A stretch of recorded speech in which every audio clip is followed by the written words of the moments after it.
प्यारा प्यारा प्यारा प्यारा जय जय शिवधारा। इंसान एक सामाजिक प्राणी है, सोशल एनिमल है। बचपन से ही जो घर के वातावरण में देखता जाता है, सुनता रहता है, फिर स्कूल जाने के बाद जो पढ़ता है, दोस्तों को करते देखता है या बातें सुनता है, इसकी सोच, इसकी थिंकिंग बनती जाती है।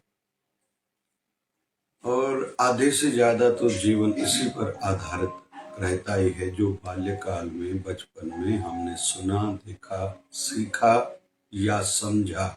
फिर वो गलत भी हो सकता है, सही भी हो सकता है। धीरे धीरे यह आदत बनती जाती है कि जो एक बार सीखा या समझा, अंदर में आ गया, वो जल्दी फिर निकलता नहीं।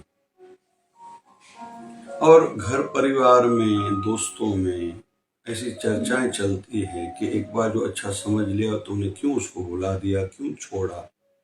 फिर ये भी सीख मिलती जाती है।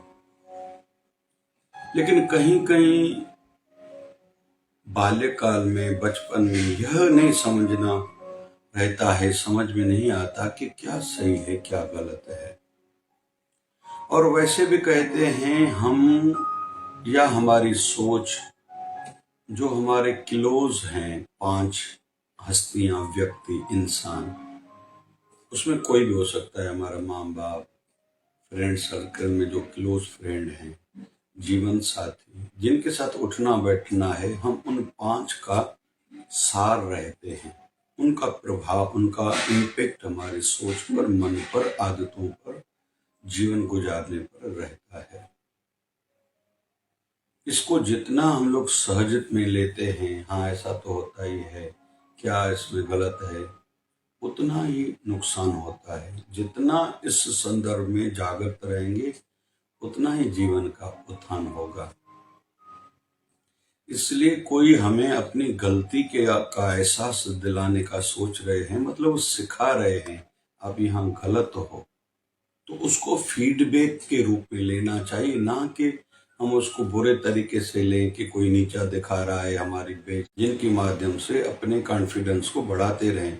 लेकिन जो हमें बता रहे हैं, भली गलतियों पर उनकी नजर है, वो नेगेटिव सोच वाले हैं, लेकिन हम उनको पॉजिटिव सोच से लेंगे तो हमारी तरक्की, हमारा उत्थान होगा। हालांकि हम लोग करते हैं, बहुत लोग कहते हैं हमसे नहीं होता, नहीं, हम करते हैं। लेडीज की आदत रहती, किसी के पैटर्न कपड़े को देखा, उसी समय आदत हो जाती मैं इस प्रकार के पैटर्न पहनूं। बहुत से नौजवानों को, मेल फीमेल दोनों को, हेयर स्टाइल बहुत आकर्षित करती है। चश्मा हो, जैसे स्टूडेंट को पढ़ाई में बढ़ना है, गृहिणी चाहती है मेरा घर में इज्जत मान प्यार बढ़े, धंधे वाले भाई चाहते हैं मेरा धंधा बढ़े, पैसा ज्यादा कमाऊं, नौकरी वाले सोचते हैं मेरी कंपनी में, मेरी जहां भी मैं काम करता हूं उसमें मेरी इंक्रीमेंट हो, पद बढ़े और पैसा भी बढ़े। ऐसे हर क्षेत्र में हर कोई बढ़ना ही चाहता है और बढ़ना चाहिए भी। इसे पावर से फेंका, जहां तक ऊपर गया वो रुकेगा नहीं, वो फिर नीचे गिरेगा ही। वैसे ही दुनिया में कुछ लोग ऐसे रहते हैं कि करते रहते हैं इसलिए वो बढ़ते रहते हैं।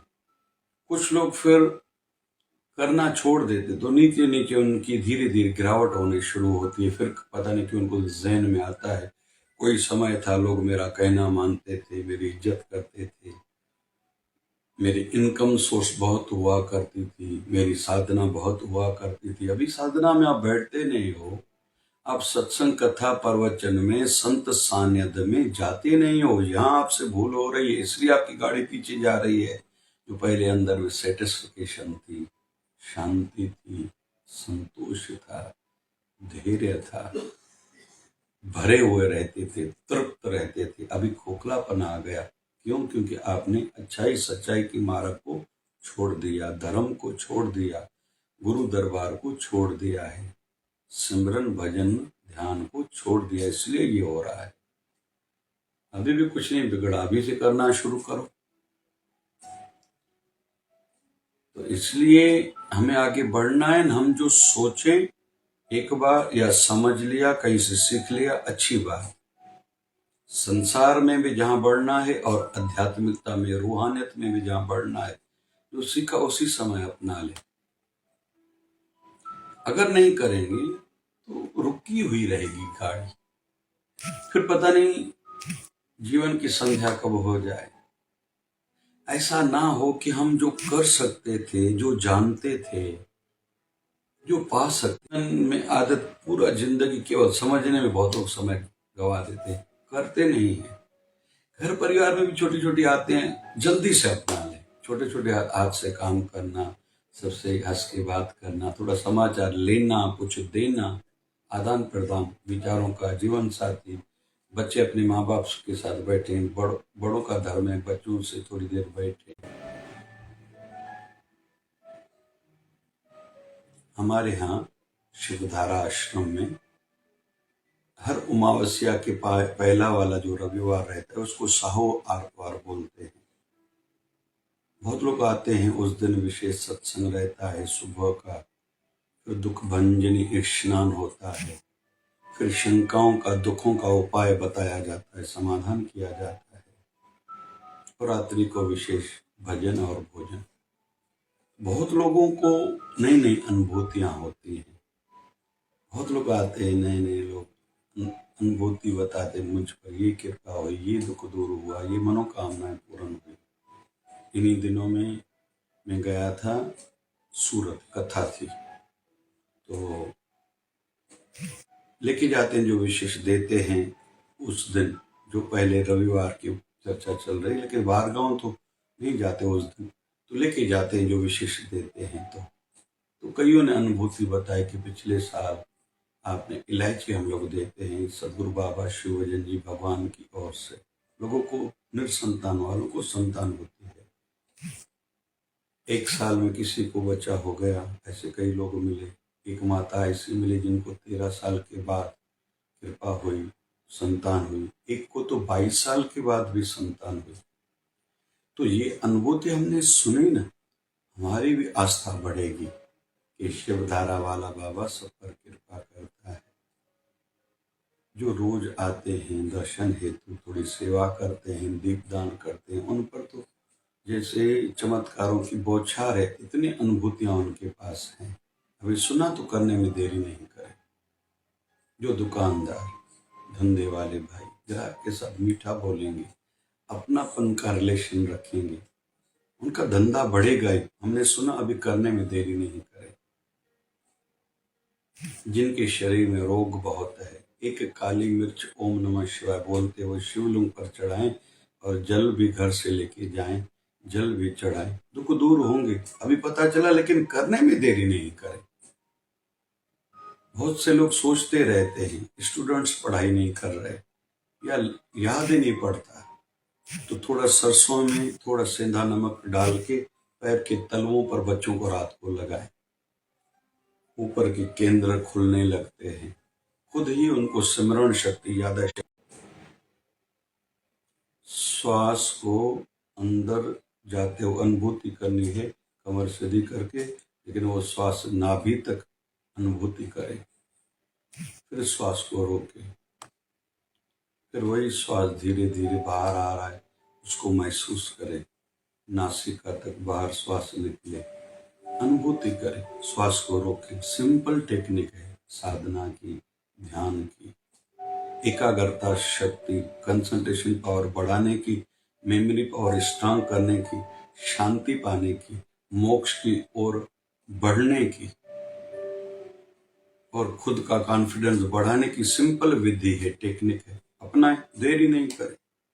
तो पहली बात ये कि खुद पर थोड़ा नियंत्रण रखें, कंट्रोल हो। जो चाहता हूं, जो सुनाए और करने में मैं देरी नहीं करूं। दूसरी आज की विशेष हैबिट, विशेष आदत, टीम बनाने का सोचें। पता नहीं क्यों कुछ लोगों को साथ वाले लोगों की उन्नति तरक्की सहन नहीं होती। अरे भैया, ऐसा कुछ जीवन बनाओ कि सबको साथ लेने का स्वभाव बनाओ। उसमें सबसे पहले आ जाते हैं अपने घर वाले। चलो दुनियादारी की दृष्टि से देखते हैं, धंधे में भी आपका जो भी काम है उनको इन्वॉल्व करो, कि जैसे फजूल की बातों में वो दिमाग ज्यादा न लगाएं। घर की एकता बनाए रखने में, यूनिटी रखने में उनका योगदान, उनकी मानसिकता ऐसी बनाओ कि वो घर की एकता में आपका साथ दें। प्यार प्रेम घर का बढ़े, सबकी ऐसी सोच बनाओ। लेकिन पहले शुरुआत आपको करनी पड़ेगी। आइए मिल के बैठ के रोटी खाते हैं। एक व्यक्ति देश से आ रहा है, उसका इंतजार करो, 2 बार फोन करो, उनको आपके लिए अट्रैक्शन उत्पन्न हो, उनके मन में आकर्षण उत्पन्न हो कि मेरे घर वालों को मेरी जरूरत है, कोई ऐसा है जो मेरी परवाह करता है, मेरा कोई सगा वाला है, कि मैं अकेला नहीं हूं, मेरी जरूरत कईयों को है। पति पत्नी एक दूसरे के लिए आकर्षण बढ़ाएं, क्योंकि कहते हैं एक एक है, दो 11 होते हैं, दो दो नहीं होते, दो 11 बन जाते हैं। ऐसी आदत हो। फिर आध्यात्मिकता में भी घर वालों को साथ में लो, टीम बनाओ, टीम वर्क करो। अकेले आप कहां तक करोगे, कितना कर पाओगे? अटकना नहीं, लेकिन उनको बढ़ाना है। भाई मिल के आरती करेंगे, किस दिन आपका मूड नहीं हुआ वो आपको कहेंगे आरती का पापा टाइम हो गया, भैया टाइम हो गया है। तो आपकी भक्ति उनके कारण से बढ़ेगी। अच्छे टॉपिक्स पर चर्चाएं करो कि उनकी भी मानसिकता अच्छी बनती जाए। नहीं तो आपके बच्चों या घर वालों की सोच, आप तो अच्छे हो, बढ़ते जा रहे हो, लेकिन वो रुके हुए रहेंगे, वहीं के वहीं रह जाएंगे। और अक्सर देखा जाता है समाज में कई ऐसी महान हस्तियां जिनके परिवार वालों में, फैमिली वालों में कोई वैसी बात नहीं है। वो दूसरों पर काम करते हैं, परिवार पर उतना काम नहीं करते, या थोड़ा काम करके वो नहीं सीख रहे, छोड़ देते हैं। वैसे ही फ्रेंड सर्किल को भी एक अपना रिसोर्स बनाओ। आपको जो भी करना है, जैसे लाइफ इंश्योरेंस वाले कैसे करते हैं, अपने रिलेशंस से फायदा उठाते हैं, रिश्तों से। अच्छा लगता है कुछ भारत में ऐसी संस्थाएं हैं जो, जिनके साथ में बैठेंगी ना, आध्यात्मिकता ही उनका मुख्य टॉपिक रहता है। राम जी को आज पूरी दुनिया मान रही है। क्यों? क्योंकि जहां जहां वनवास के टाइम पर जा रहे थे, जो जो जाति वाले मिल रहे थे, उनको जोड़ते जा रहे थे। निषाद राजगुरु को जोड़ा, अभी एक एक का नाम तो चलो नहीं लेते। फिर केवट को अपना साथी बनाया। फिर जनजातियां जितनी थी, जिनको लोहे का काम था, उनको कहा शस्त्र बनाओ। जिन पर अत्याचार हो रहा था उनको कहा कि आप शूरवीर बनो, लड़ाई करना सीखो। कई राक्षसों का खुद वध किया, सामने आते थे। गए 2 थे, राम जी और लक्ष्मण, मां सीता साथ में। लेकिन इतने सारे राक्षसों का वध किस आधार पर करा? वहां न अस्त्र शस्त्र थे, न सेना थी। जबकि जब जा रहे थे तो उनको ऐसा ऑफर दी गई थी कि आपको सेना दी जाए क्या। राम जी के जीवन में ऐसे 2 बार आता है, जब विश्वामित्र जी लेके जा रहे हैं और अभी वनवास जा रहे हैं, तो उनके सामने बात आई, सेना दे के। बोले सेना को लेके जाऊंगा तो मेरी एफर्ट्स, मेरी क्षमता, कैपेबिलिटी का कैसे पता चलेगा, मैं कितना तगड़ा हूं। उनने स्वीकार नहीं किया सेना को। संपत्ति पैसे देने के लिए कहा गया था, बोले नहीं। राम जी ने वनवास का विषय हो या गुरु विश्वामित्र लेके गए, दोनों टाइम पर खुद काम किया है, आगे आए हैं, लेकिन दूसरों को साथ में लिया। शबरी भेलिनी के भी बैर खाने में देरी नहीं करी थी। मतलब ऊंच नीच का भाव नहीं रखा था, ये ऊंचे पर लेके जाएगा। थोड़ा डिस्टेंस से जरूर रहें, लेकिन इसका मतलब घृणा नहीं होना चाहिए। थोड़ा डिस्टेंस से होना चाहिए। बच्चों और बाप के बीच में थोड़ी दूरी होनी चाहिए। फ्रेंड बनाना चाहिए, लेकिन वो जो मर्यादा की लकीर, लक्ष्मण रेखा को कभी भूलना नहीं चाहिए। लेकिन इसका मतलब ये भी नहीं है कि दूसरों को आप दूर ही रखो तो अकेले पड़ जाओगे। हर किसी का मैक्सिमम ज्यादा में ज्यादा जो टाइम रहता है ना 30 साल रहता है, चाहे राजनीति हो, चाहे उद्योग जगत हो, परिवार हो, पंचायत हो, जो भी बिरादरी हो। लेकिन जब आपका अच्छा समय चल रहा है, सबको साथ में जोड़ते जाओ कि जैसे आपकी आपातकाल में या रिटायरमेंट में आप अकेले न पड़ जाओ, दुख में आप अकेले न पड़ जाओ। टीम बनाना सीखो। हाँ, थोड़ा सीक्रेट्स भी खुद के पास रखने चाहिए। फिर एक की बात दूसरे को नहीं बतानी चाहिए। फिर सब किसी के मन में मेरे लिए इज्जत मान कैसे बना रहे और काम के लिए कैसे अट्रैक्शन बनी रहे, इस पर भी काम करना पड़ेगा। लेकिन इसमें थोड़ी स्मार्टनेस की जरूरत लगेगी। तो टीम वर्क पर ज्यादा काम करें। 5 भाई थे, एकता थी, जीत गए, एक भी नहीं मरा था, एकता थी, टीम वर्क था। उनके बच्चों के संदर्भ में ज्यादा चर्चाएं नहीं है। भगवान श्री कृष्ण के तो कहते हैं एक एक पटरानी से 10-10 बेटे, एक एक बेटी थी, 16,108 विवाह करे थे। ज्यादा चर्चा नहीं है। अनुरुद्ध आदि के कुछ बच्चों के बस नाम सामने आते हैं। महात्मा गांधी के 4 बेटे थे, लेकिन ज्यादा उनके नाम चर्चा रूप में सामने नहीं आते। कहीं कहीं कमजोरी भी देखी जा रही है। हर दिशा में हम लोग देखें तो उनकी संतान ने मजा नहीं करा है, लेकिन उनको देख के हम निराश होकर बैठे नहीं। कोशिश करें टीम को स्ट्रांग करें। उसमें सबसे पहले आता है अपने घर वाले, फिर फ्रेंड सर्किल, फिर बरादरी। बहुत अच्छा लगता है कहीं कहीं देखते हैं कि किसी भारत के किसी क्षेत्र में, जैसे सौराष्ट्र में, गुजरात में ऐसा देखा जाता है जहाँ साड़ियाँ बनती हैं, कलकत्ते में ऐसे कपड़े बनते हैं। ऐसा क्षेत्र क्षेत्र है, क्योंकि वो एक दूसरे को बढ़ाते हैं। तो उस क्षेत्र में धंधा भी बहुत होता है। मैंने सुना बोहरा समाज के लिए उसमें कोई गरीब नहीं देखेगा। क्यों? क्योंकि पहले तो हर कोई 1-1 रुपया रोज निकालता है, समाज में वो जमा होता है। किसी को नुकसान हो गया, पीछे पड़ गया, बगैर इंटरेस्ट के उसको दिया जाता है। जब उठ गया, पैसे कमा ले, फिर वो जमा कराते हैं समाज में। दूसरा बोहरा समाज के संदर्भ में मैंने सुना, किसी के घर वाले मतलब लेडीज बाहर गई है तो साथ वाले घर से डब्बा आएगा, या इधर वाले घर से एक टाइम का डब्बा, इधर वाले के यहाँ से एक टाइम का डब्बा, रोटी का डब्बा एक इस घर वाले के यहाँ से। लेकिन फिर जब इस घर वाले की लेडीज बाहर जाएगी तो इस घर से डब्बा जाएगा, इस घर वाले की लेडीज बाहर गई तो इस घर से डब्बा जाएगा। तो रोटी बाहर की नहीं खाते। आपस में प्यार प्रेम भी है, यूनिटी भी है, सब बढ़ते जा रहे हैं। ऐसे हमें सीखना है।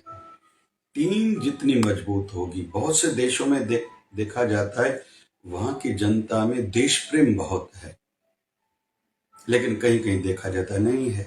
फिर ऐसी एसोसिएशंस बहुत हैं जिनको सबको लगा है मेरा योगदान होना चाहिए। और महात्मा गांधी ने यही बात सोची थी। जब जमनालाल बजाज को पता चला कि महात्मा गांधी पैसा इकट्ठा करना चाह रहे हैं, तो उन्होंने कहा था मैं ही पूरे पैसे दे देता हूँ, आपको कितने चाहिए। महात्मा गांधी ने कहा कि मुझे पैसे की केवल जरूरत नहीं, मैं चाहता हूँ इस महायज्ञ में सबके घर से आहुति आए, और जब भारत आजाद हो, स्वतंत्रता जब प्राप्त हो, तो हर किसी को लगे इसमें मेरा भी योगदान था। तभी सबका प्यार भारत के साथ बढ़ेगा। केवल आज का विषय नहीं है। ऐसी ही कोशिश करें कि टीम को स्ट्रांग बनाए। उसके लिए थोड़ा सोचना पड़ेगा, थोड़ी प्लानिंग करनी पड़ेगी, और वीकली तो कहते हैं कम से कम मीटिंग करनी पड़ेगी। बहुत से मॉल आदि में रात्रि को आधे घंटे की रोज मीटिंग होती है। आज पूरा दिन क्या क्या हुआ, समीक्षा होती है, चर्चा डिस्कशंस होती है। वैसे ही जो मेरे साथ में है, कोई बढ़ रहा है, मैं उनको देख के जलन न करूं, उनसे कुछ सीखूं, साथ में ले लूं या साथ हो जाऊं। राजनीतिक दल ऐसे ही तो बढ़ते हैं, पॉलिटिक्स में ऐसे ही तो उन्नति तरक्की होती है। यह लेकिन थोड़ा समझने का विषय है। ध्यान पर भी बैठें, कईयों को साथ में बैठेंगे, ध्यान जल्दी लगेगा। एक्सरसाइज बच्चों को जिम में ही क्यों उनका मन लगता है? क्योंकि वहाँ वातावरण रहता है, टीम रहती है, एटमॉस्फेयर वैसा रहता है।